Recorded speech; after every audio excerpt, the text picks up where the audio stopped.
I'm trying to record with headphones on for the first time, and I'm like hearing myself speak and I'm hearing myself in my ears and it's echoey and I don't know that I like it. Hold on, I'm gonna stop this for a second.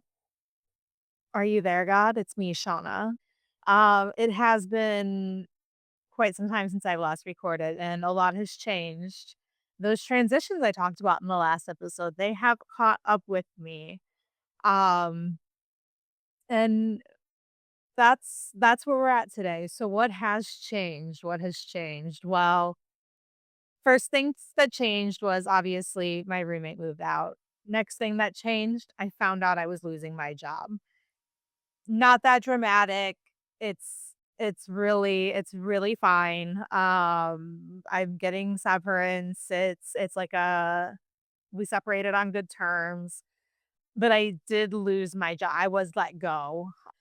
So, next thing I had to do was obviously figure out how the fuck to get out of my apartment, and lucky me, I was able to get out of my apartment and had to move out pretty damn quickly. I spent a couple weeks back home with my fam, um, and just really never got around to recording or having really anything that came to my I was kind of having, like, creative block, I guess you could say, like, I just didn't have anything to talk about. I had was talking about it with people, I guess, but that being said, I am back in Chicago for a little bit this summer. I'm kinda gonna be bouncing back and forth. I'm staying with a very dear friend of mine, kind of just on her in her basement for a little while, and then I have another friend that lives in the suburbs of Chicago, so I'll, like, go house sit for her while she's on vacation, and kinda hang out with her as well, and obviously, like, bounce back and forth between my family's home and here. Just really kinda taking the summer, trying to figure out what I wanna do next. I have a really good idea of what I wanna do next. Now I just need to figure out how to execute it, and that's a huge project that I am not really sure where to get started at. So, I am working on getting the momentum to do that and figure out what I wanna do next and how I wanna go about doing it next. But I'm really focusing on just taking the summer, really taking the summer to kind of ground myself again, just really be who I am and do what I wanna do. I was actually just talking to my mom this evening about looking into a couple of trips that, I've always wanted to do that just never felt possible. Maybe do some volunteering. I will not be going back to the Peace Corps, but I did think about that for like 5 seconds. I just don't want to give up another 2 years like that. Because something like low key, short term. I'm thinking about getting a really small part time job, like in a coffee shop or a bookstore or there's this really cute soap shop in my mom's town, like, just something to kinda get me by, kinda keep me comfortable while I'm just building my next venture. I came back to Chicago about a week and a half ago. My sister came with me. We had a wonderful 4th of July weekend, and, it was kind of a weird drive back. I had a really heavy feeling kinda come over me halfway through the drive. I don't know really what it was, like, I really suddenly kind of got this breath of anxiety that was just super generalized, and I couldn't really put a finger on what was going on there. I'm here, I'm staying here, I'm planning to stay here for through at least next week.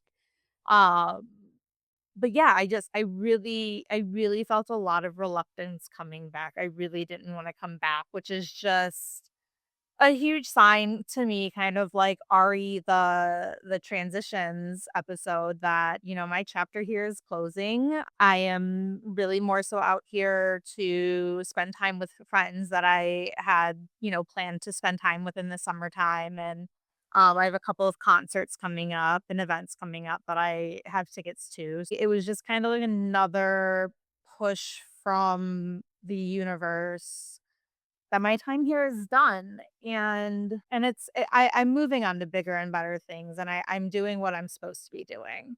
I'm staying in Chicago. I'm fulfilling my word of saying, like, my friends that I'd spend time with, go to the beach with, things like that.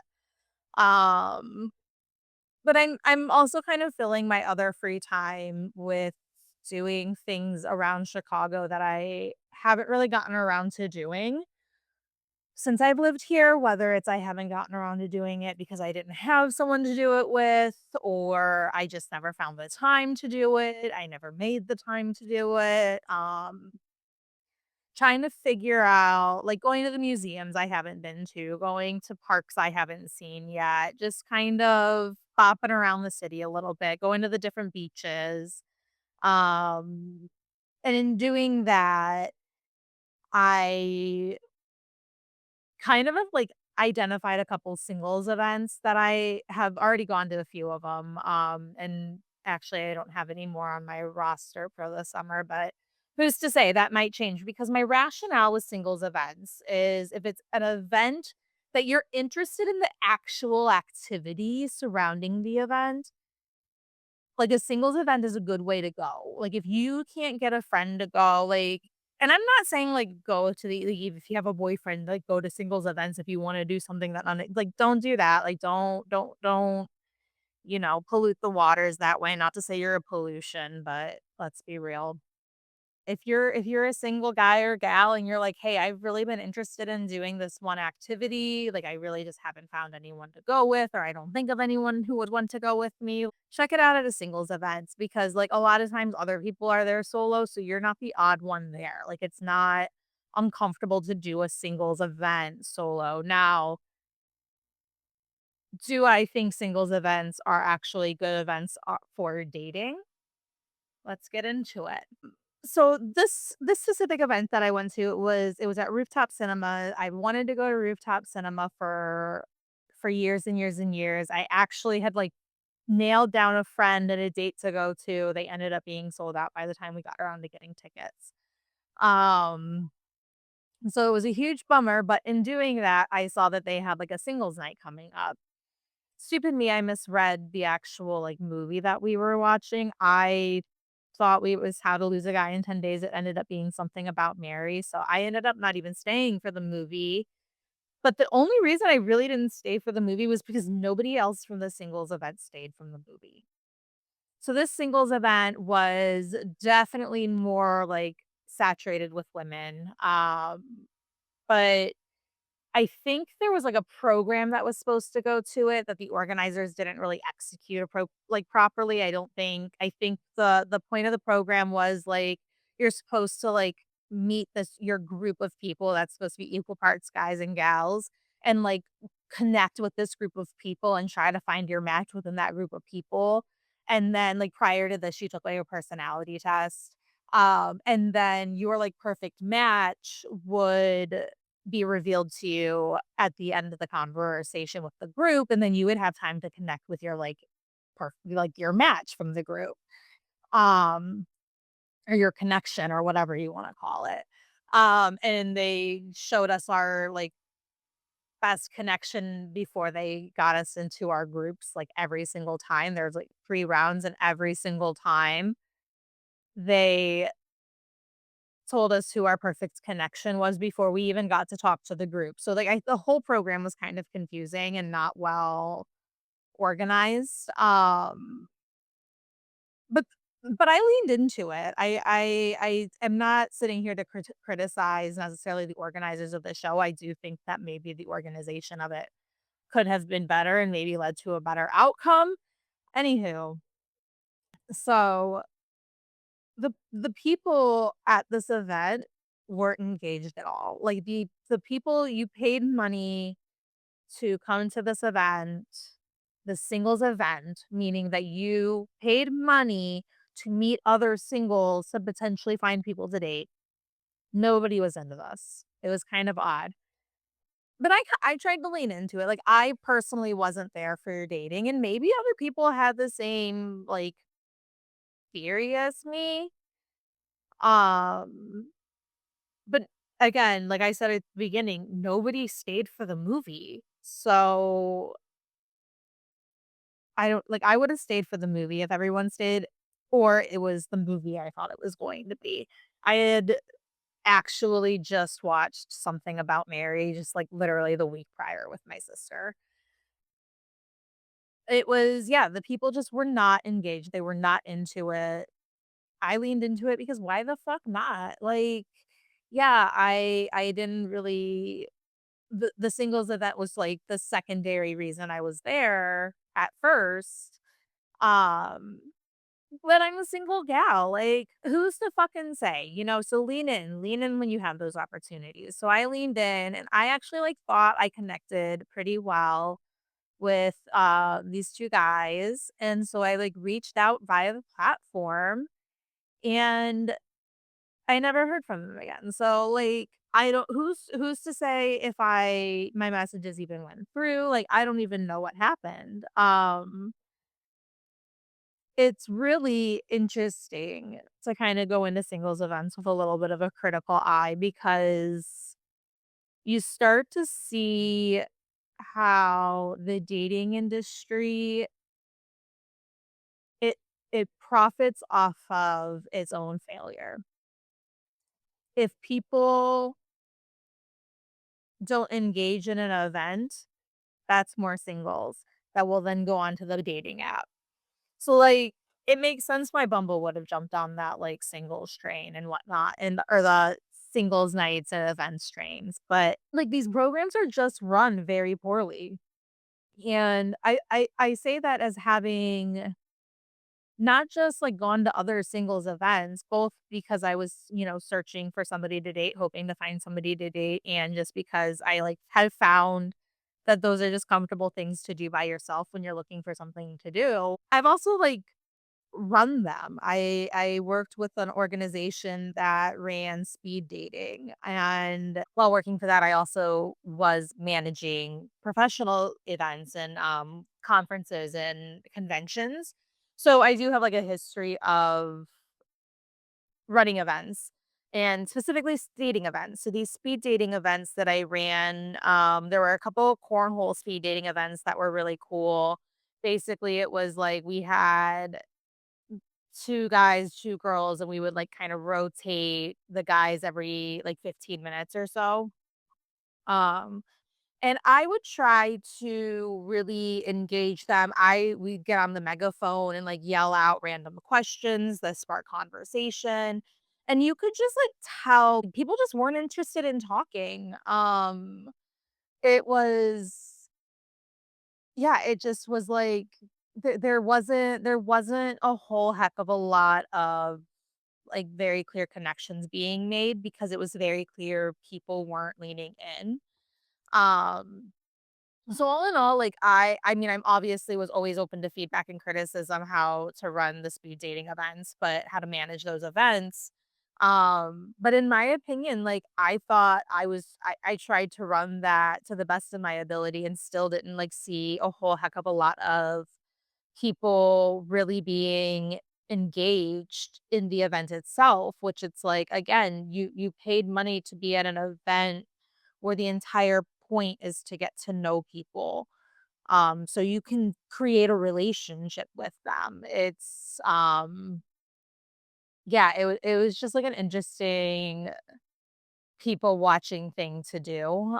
I had initially gotten into it because I wanted to be in the speed dating because I was at the time looking I was looking to be dating, and they had filled up the dating roster, which is why they offered me, like, the job to run it and manage it, and, like, yeah, people were interested in really getting to know me, but they also weren't interested in getting to know anyone else, so I couldn't take that quite too personally. And we also did a couple other speed dating events that were run similarly. I think one of the ones that we did that was more group-based speed dating, that one ran a lot better. I think there was a lot more connections that came out of that one, but that one we had you could join as a group of, like, 4, or, like, we can kinda mix you up into a group of 4, and we put you into in Chicago, there's a lot of restaurants that will do outdoor winter seating, and they'll put igloos over tables. So we we ran the speed dating on a night that that restaurant wasn't very busy, and, we could fill the igloos with groups of people, so we would do groups of, like, 4 to 6 women and men, and then we would rotate either the women or the men depending on the week, and we would have activities and question games in there for them to play and stuff, and I did see a lot more connections come out of that. There were a lot of people that would hang out after the event or after their time slot, and it was like a weekly thing too, so it wasn't just it was more of a program it was more of like a recreational activity, if you will, like, it wasn't like it was a one night only thing, it was this was a weekly thing over the course of several weeks, so you had more time to build connections with individuals at these events, which is why I think they were more of the successful, singles events that I've been witness to. But as far as singles events that I have participated in, like, it has been a lot of what I saw at the movie night where it wasn't there just wasn't a lot of, like, engagement in getting to know other people. Everything was quite surface level, and I understand, like, at a point, getting to know somebody for the first time, like, making some small talk, but, like, the point of the singles event is to kind of meet somebody that you're interested in getting to know further. So, like, if you're really just there to, like I guess I'm sounding quite hypocritical right now, but if you're there because you're looking for something fun to do, I encourage everybody to lean in because you never know who you're gonna meet. I have made friends at these singles events with women. I have not met, like, a partner. Like, it's very clear to me that the singles events aren't working very well to match people to be partners. It's more of just something to do, and I'm not sure if that's because everyone goes into these with the same rationale as me as like, "Oh, I'm bored, I don't have anyone to do anything with, I'm gonna go to a singles event," or if it's that people are genuinely so disinterested in dating. I know I'm disinterested in dating, and we can really dig into the reasons why. Um, my My dating history is kind of slim. It's there's not really a lot of history there to speak of. Like, I had like hallway boyfriend in high school or middle school or something, like super immature type shit. But like, um, yeah, not a lot of dating history. Like mostly just like maybe 3, 4 weeks max. Um But it's because I'm super picky. It's because I am not interested in being in a relationship with a man just to be in a relationship with a man. Like, I don't find my value in being a somebody's girlfriend or somebody's wife. I'm really looking for somebody who, adds value to my life, and I'll tell you exactly what that means. I really struggle with people who do not share the same values as me. And I'm not saying like 110% across the board, but the closer you are to me, the more the more, like, value aligned we are. Like, my values are really grounded in community and support and generosity and kindness and justice. Justice is a huge one for me. Equality, fairness, like, those are things that I thrive on.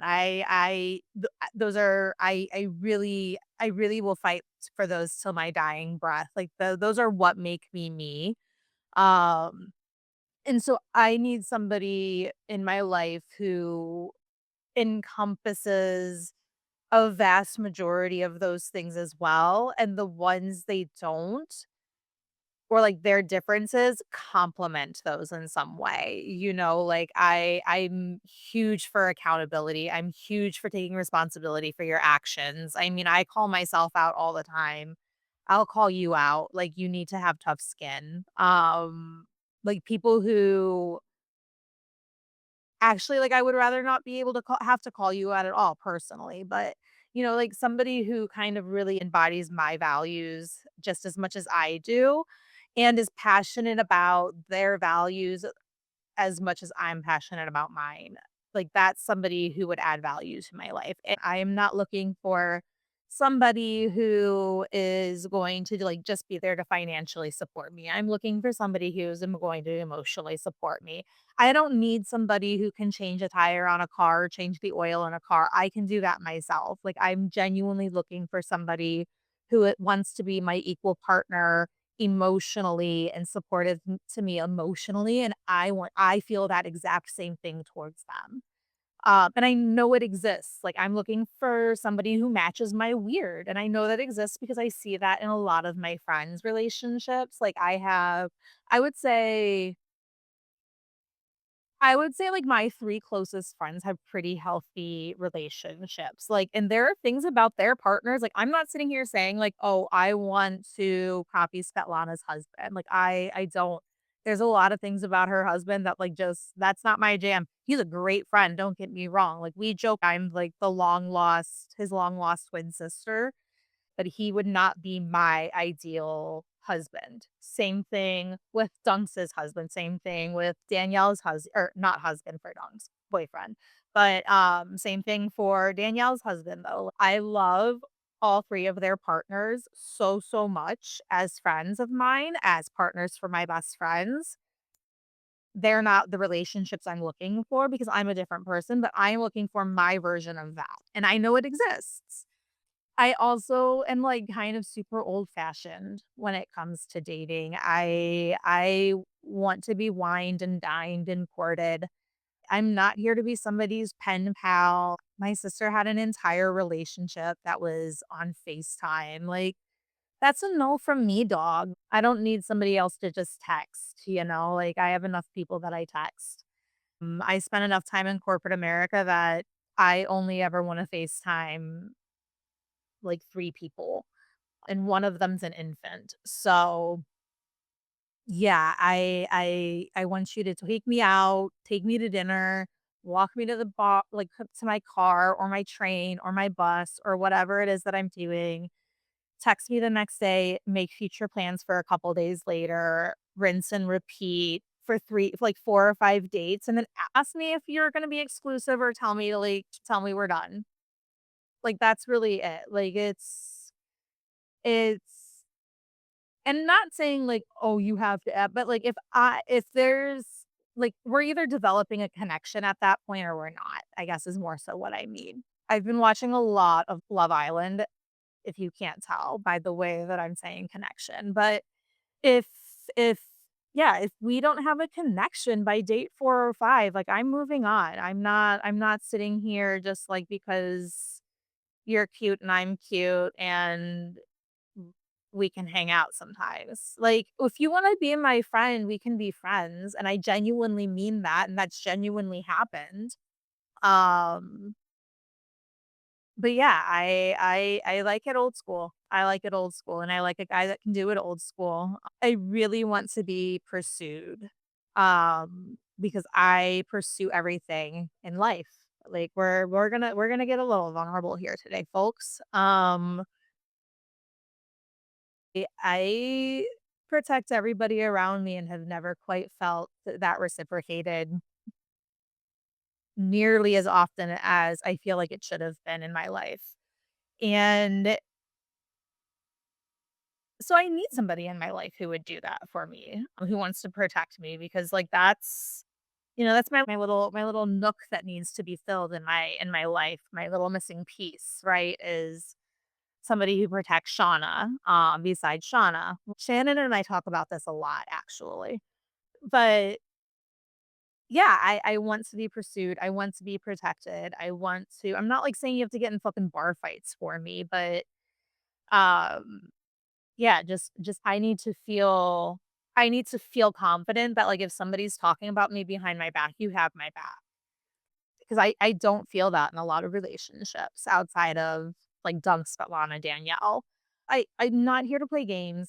You either wanna date me or you don't wanna date me. Same, and I feel the same back, right? Like, it's all reciprocal. I'm insanely hyper independent. Like, I saw, a TikTok today or a Reels today that was a guy that, was talking about being a boyfriend for hyper independent women, and he's like, "If she asks you to do something, you get up and you do it right then."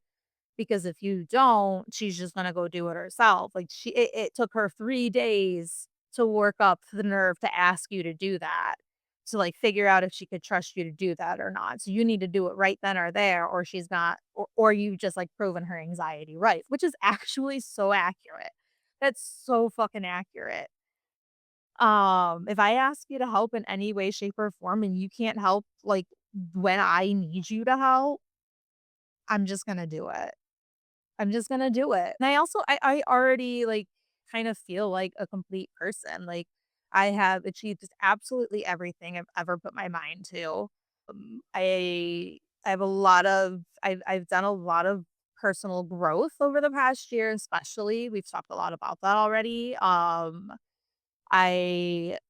I definitely I'm definitely not male-centered, like, I'm definitely not male-centered.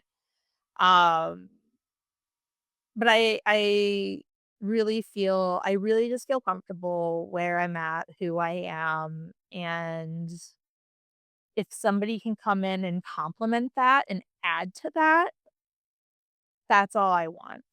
I don't want somebody who adds complications. I don't need any of that. Like, I'm an eldest daughter. I deal with all of that already. Like, I need somebody who can kind of come in and, like, hold my hand while I'm dealing with that, you know?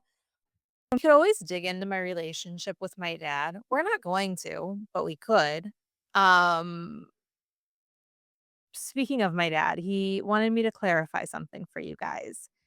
He is not voting Republican because of his finances. He does not have, and I quote, "fuck you money."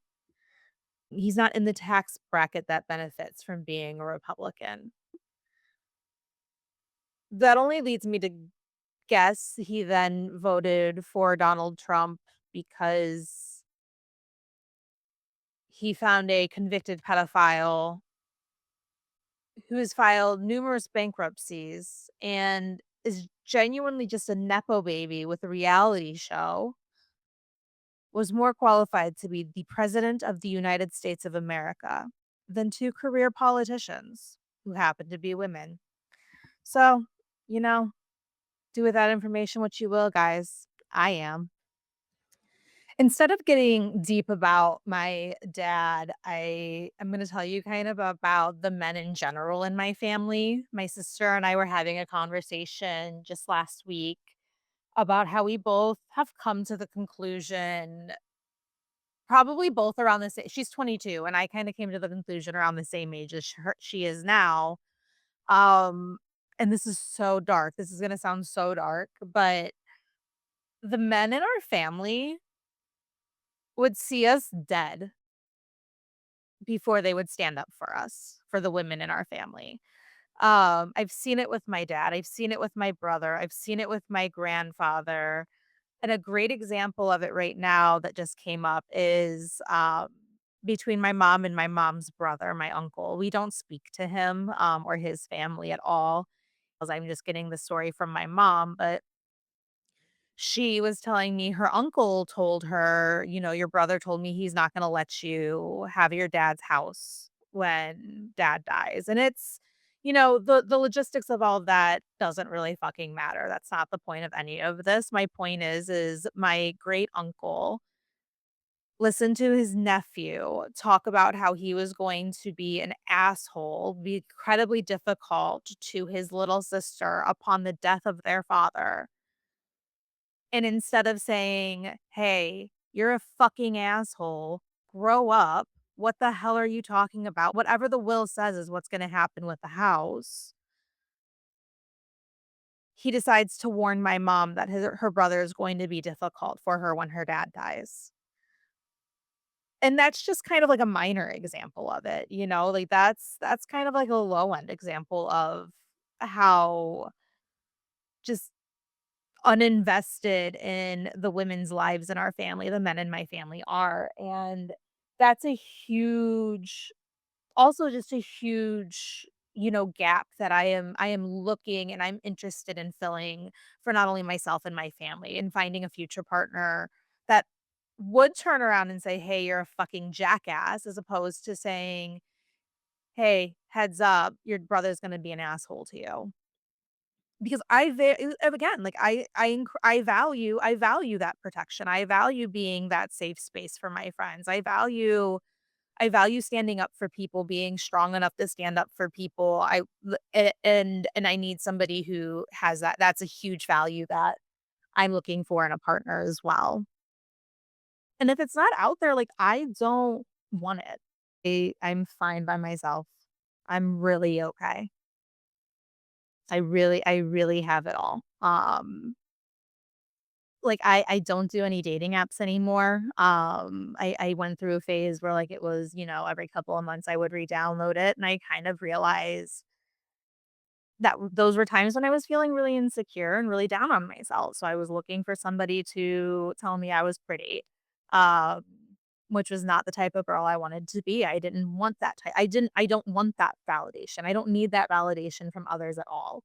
Um And again, I kind of am so disenfranchised from, like, the idea of capitalism that the second I, like, was like, "These dating apps are making money off of failing," I don't want any part of it. Um, I date myself and my friends. My good friend Cheryl, the one that I'm staying with, she made a joke last summer. She's like, "Shauna, this is what people do on dates. Like, we're dating." And I was like, "Cheryl, we're not dating. Like, we're just drinking wine on the beach at sunset. It's not that serious. Like, these are things that I do the things that people wait their whole life for. I just go do it." Um, I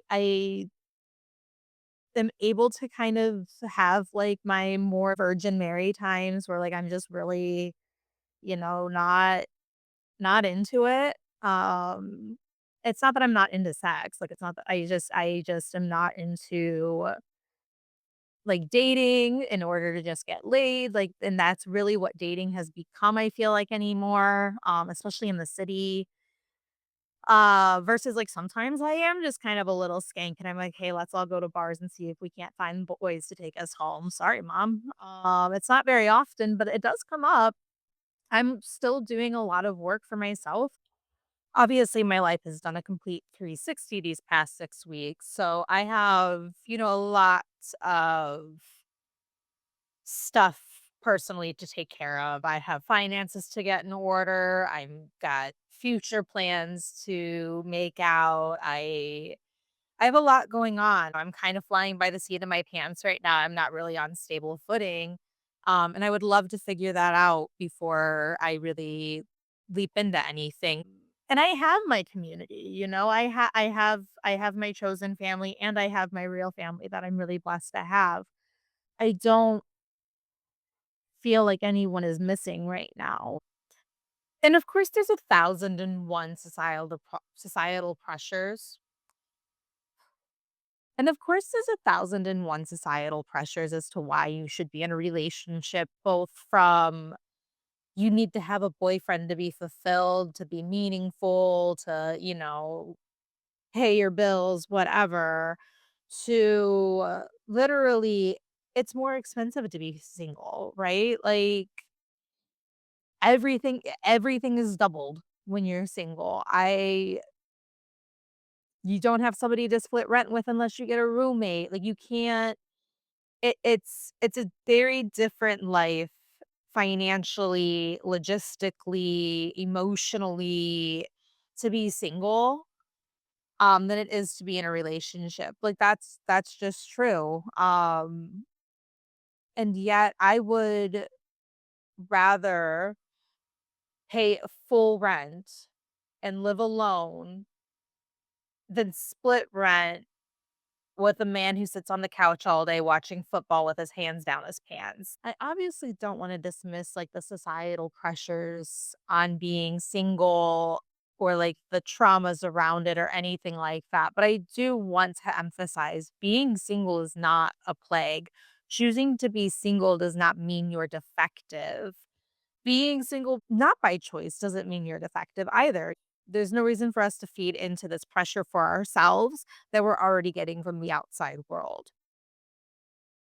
It doesn't mean there's something wrong with you if you're choosing to be single until you find the person who best fits your life, fits your crazy, fits your weird. And I'm not looking for like a dad. I'm not like I that heaviness about like fulfilling this whole like I never felt protected by a male figure thing. Like that is a want. Like I don't need to be protected. Like I will stand up for myself. Like I have been yanked out of many a fight with 6-foot men. I don't need it. I recognize I was lacking this growing up, and that is something that I want out of a partner going forward. It's an intentional choice I am making. I'm not chasing down just anybody because they protect me. I fear that's how you wind up in some abusive situations. Um My worth is not wound up in who I am with or what my relationship status or what my label is. It's really more so based in who I am and what I'm doing and how I feel at the end of the day. And it's taken me 33 years to get here, right? Like this is not if you asked me if I was talking about this last year at this time, I would not be saying the same thing. I just don't need something complicated. I don't want something complicated. I have a lot of complications in my life, if you couldn't tell. And I'm not looking for another one. And that's why I choose to be single. And that's all she wrote. See y'all later.